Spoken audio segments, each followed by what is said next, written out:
Bom dia, boa tarde, boa noite, meu nome é Gabriel e esse é mais um vídeo do meu canal, Economia para Iniciantes. Antes de mais nada, eu peço que você deixe seu like, se inscreva no canal e ative as notificações para mais novidades. Hoje eu vou estar falando um pouquinho sobre a obra Tudo o que você precisa saber sobre filosofia, que é essa obra aqui. Eu já fiz uma resenha da obra Tudo o que você precisa saber sobre economia, então se você quiser conhecer essa resenha também, ela já está disponível no canal.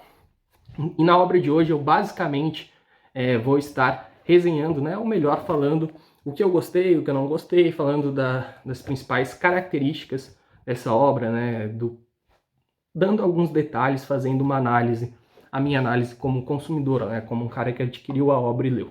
Não sou especialista em filosofia, o canal não é sobre filosofia, é sobre economia, mas eu acredito que uma pessoa que estuda, né, ciências econômicas, uma pessoa que se propõe a entender ciências econômicas, ela não pode ler apenas economia, né? Ela tem que ler outras áreas do conhecimento, como por exemplo a filosofia. Inclusive o Lord Keynes, né, e também o Hayek, né, dois pensadores com visões praticamente opostas e que tinham, entre aspas, uma rivalidade intelectual, eles concordariam com isso que eu estou dizendo. Inclusive o Lord Keynes tem uma frase muito interessante, né, onde ele diz que um bom economista, né, ele não pode entender apenas de economia, né, ele tem que entender de história, filosofia, matemática e outros temas do conhecimento. E o próprio Hayek, ele era um polimata, né, então o Hayek tem diversas obras, não só de economia, como também de ciência política, filosofia, direito, e tem até obras de psicologia, por exemplo. Então era um cara que entendia de diversas áreas do conhecimento, além de economia, né? O Hayek chegou até a ganhar um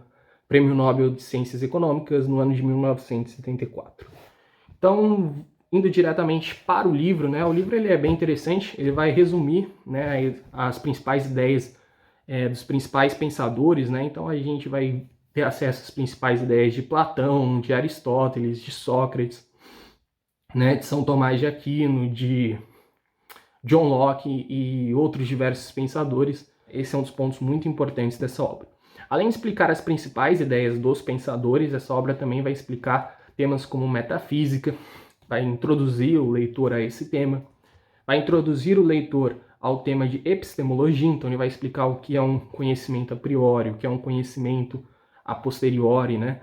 O que é sintético a priori, o que é analítico a priori, entre outras coisas relacionadas à epistemologia. Obviamente ele vai falar de pensadores como Kant, né? E isso eu achei bem interessante. Então, nesse sentido, é uma obra bem completa. Obviamente, ela é bem resumida, né? Como a gente pode ver, se eu não me engano, ela tem, acho que é 220 páginas. E essas 220 páginas são muito condensadas, assim. Então, é uma obra bem introdutória, assim, mas você tem um resumo geral, né? Então, ela é uma ótima obra para você começar os seus estudos em filosofia, né? Eu sou um iniciante nos estudos de filosofia e eu gostei bastante, me acrescentou bastante, então acho que pode te ajudar, né? É claro que não é a mesma coisa que você pegar e ler todos esses autores, né? Se você ler todos esses autores um por um, você vai ter um conhecimento muito maior do que se você ler um livro que condensa a ideia de diversos autores, né? Isso é óbvio. Inclusive, eu não gosto muito dos títulos dessa série, né? Aquele, por exemplo, esse aqui é tudo que você precisa saber, né? Sobre filosofia, o outro é tudo que você precisa saber sobre economia, e eu não gosto, porque isso pode dar uma ideia de que você lendo isso aqui, você pode parar de estudar o assunto que você já vai estar entendendo bastante. Não concordo. Acredito que o conhecimento é como uma escada, né? E ao você ler um livro como esse, você vai ter subido apenas um degrau dessa escada que nem sequer tem fim, né? Então eu não curto muito esse título. É óbvio que esse título é para chamar atenção, é para mostrar que o livro é um resumo, né?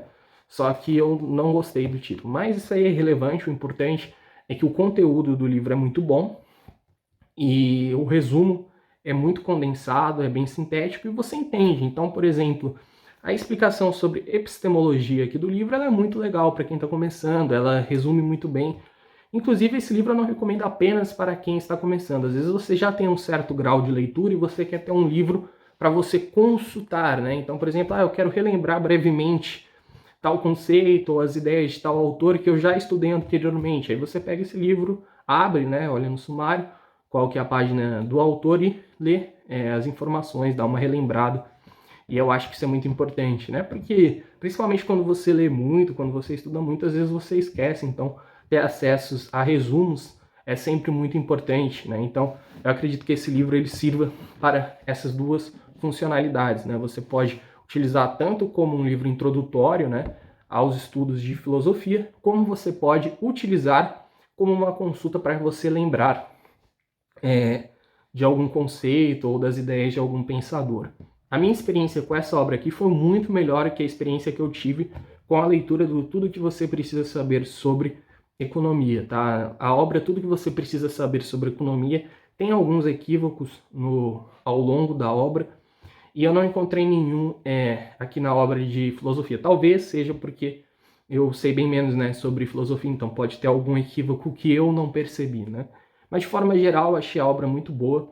Ela tem, por exemplo, algumas curiosidades bem interessantes, porque, por exemplo, ela resume a história do John Locke, né, quando ela vai começar a falar do pensador, e eu achei isso, por exemplo, muito legal. Então, qual que seria o meu veredito? O meu veredito é que, se você quer começar a estudar filosofia, esse livro pode te ajudar, contanto que você saiba que você não vai saber tudo ao terminar de ler ele, né? E também eu acho esse livro muito legal para quem já conhece um pouco de filosofia e quer um livro para consultas. Para quem que eu não recomendo ler? Para pessoas que querem conteúdos densos, completos, são muito exigentes em relação a, por exemplo, para falar do São Tomás de Aquino você tem que ter no mínimo 100 páginas só sobre ele, etc. Pessoas que buscam esse tipo de livro não vão ficar satisfeitas com a compra dessa obra, tá? Então, basicamente seria isso. Eu gostaria de agradecer, né, você que me assistiu até aqui. Se você for comprar esse livro pela Amazon, eu peço que você utilize o link do canal para você dar uma força. Se você quiser ajudar o canal pelo Pix, na descrição, eu também vou ficar muito grato. E você também pode conhecer a nossa playlist sobre microeconomia, né, que se você quiser aprender um pouquinho sobre economia, eu acho que ela pode te ajudar de alguma forma. Gostaria de agradecer de coração você que me assistiu até aqui. Forte abraço a todos e Deus abençoe a todos.